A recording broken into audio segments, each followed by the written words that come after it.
Kembali lagi di podcast DPRD Kota Yogyakarta. Tadi sudah disampaikan beberapa hal, informasi dari rekan saya, Mas Oleg dan Mas Nur Cahyo, terkait awalan periodisasi di 2024-2029 yang tadi beberapa masukan sudah disampaikan, tapi yang jelas kita kulik lebih dalam. Nah, terkait hal ini, mungkin dari Mas Oleg saya akan bertanya, kira-kira usulan dari, karena ini yang sudah dibentuk secara resmi, karena memang kita di lembaga DPRD adalah forum lembaga resmi yang ujungnya di forum paripurna sudah ditetapkan ya, itu adalah fraksi, dan pimpinan fraksi sudah ditetapkan secara legitimate. Dan mungkin dari Mas Oleg nih ya, yang salah satu di situ memang pimpinan fraksi Nasdem ya di sini. Ada usulan tidak terkait posisi atau kondisi seperti di DPRD Kota Yogyakarta ini, tentunya untuk mengoptimalisasi rencana kerja DPRD 2024-2029 dan tentunya bersinergi dengan pemerintah daerah. Iya. Monggo Mas. Terima kasih Mbak Dian. Ya.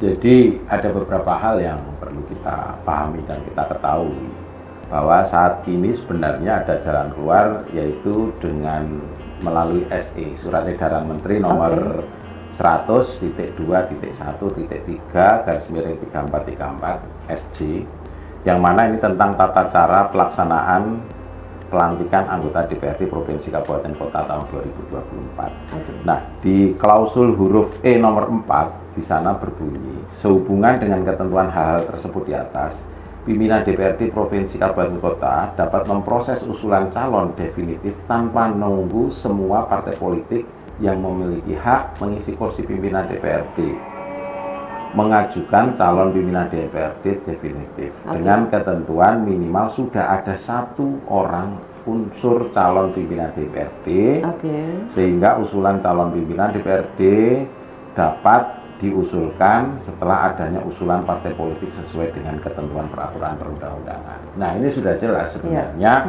di dalam SE ini membolehkan untuk kemudian tidak harus menunggu ketiga-tiganya komplit.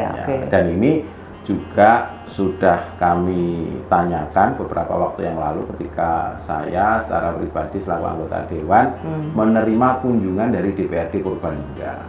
Dari DPRD Purbalingga juga ada dinamika ya? Ya, artinya di sana ada 3 orang pimpinan ketua Dewan, yang dilantik ya wakil-wakilnya dulu. Siap. Sehingga ini sebenarnya ada jalan, ada celah. Hanya saja dalam hal ini yang bisa mengusulkan adalah pimpinan sementara.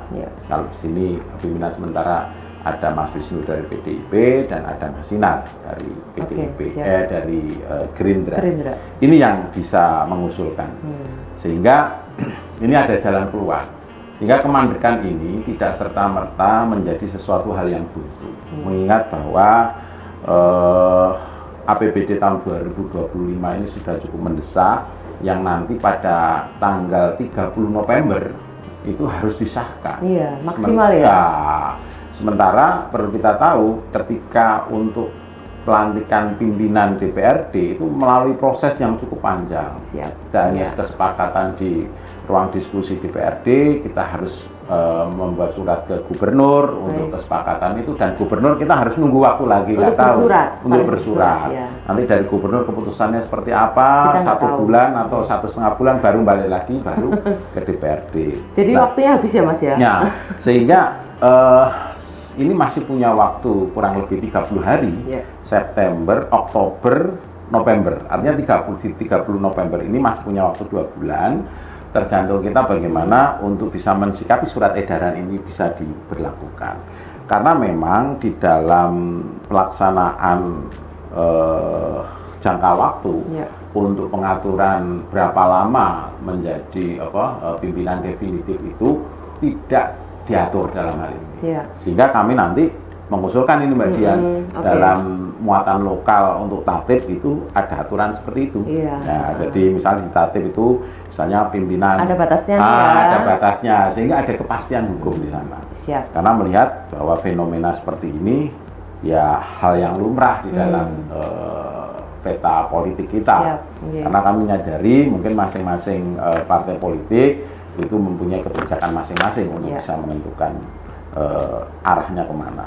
Sehingga adanya SE ini sebenarnya cukup menjadi jalan keluar untuk kemudian kita berdinamika itu selesai, lantas kita secara teknis nanti membentuk pimpinan definitif, itu lantas pimpinan definitif saat ini bisa melakukan kerja-kerja di bawah komando pimpinan definitif untuk melakukan kegiatan-kegiatan seperti yang dimaksud. Oke, baik.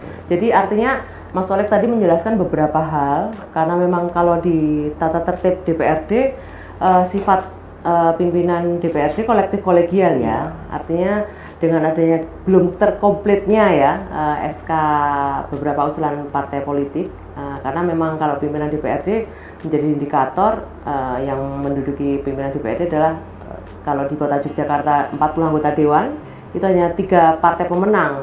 Nah kebetulan ada salah satu yang SK-nya belum turun secara lembaga ataupun partai politiknya. Jadi harapannya kolektif kolegial ini bukan bermaksud untuk ninggal ya, tetapi secara aturannya sudah ada. Iya, aturannya sudah ada. Di SE ini sudah mengatur itu dan itu nanti bisa memungkinkan sebenarnya. Artinya tugas dan fungsi di DPRD tidak saling menyandera ya istilahnya gitu. Ya, mungkin ada beberapa hal dari Mas Cahyo nih. Ada beberapa yang tadi disampaikan Mas Oleg terkait hal tersebut. Kita kan masih ada PR nih Mas. PR perda-perda yang belum selesai seperti pengelolaan sampah, bahkan perda miras ya yang kemarin sempat ke hold nih. Nah itu ada hal seperti ini, kondisi dengan jeda sisa waktu 2024 tahun anggaran ini seperti apa Mas menyikapinya?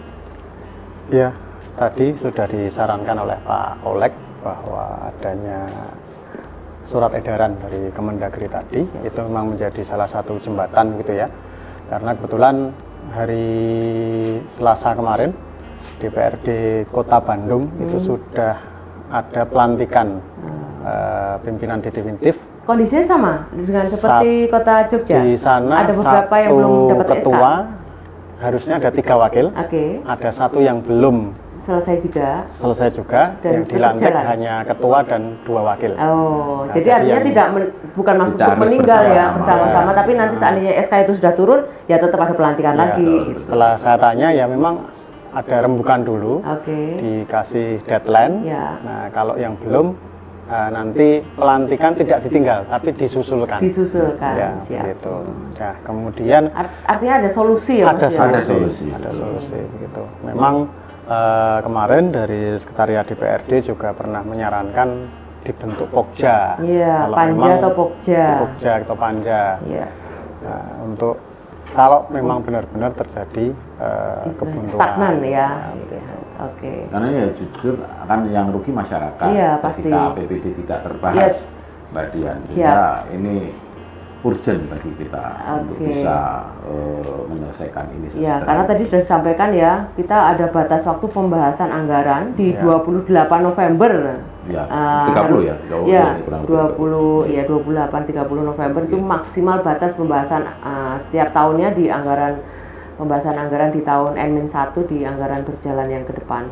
Artinya ada beberapa hal ini PR yang maraton ya, belum nanti masih ada perda-perda yang harus diusulkan menjadi prioritas Propomperda 2025 ke depan.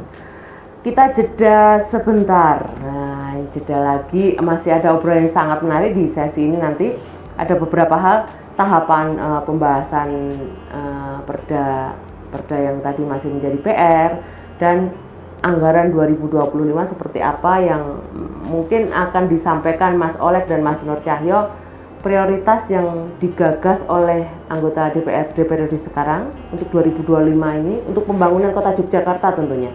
Mungkin itu nanti akan kita bahas. Kita jeda sebentar untuk menikmati pariwara berikut ini. Terima kasih.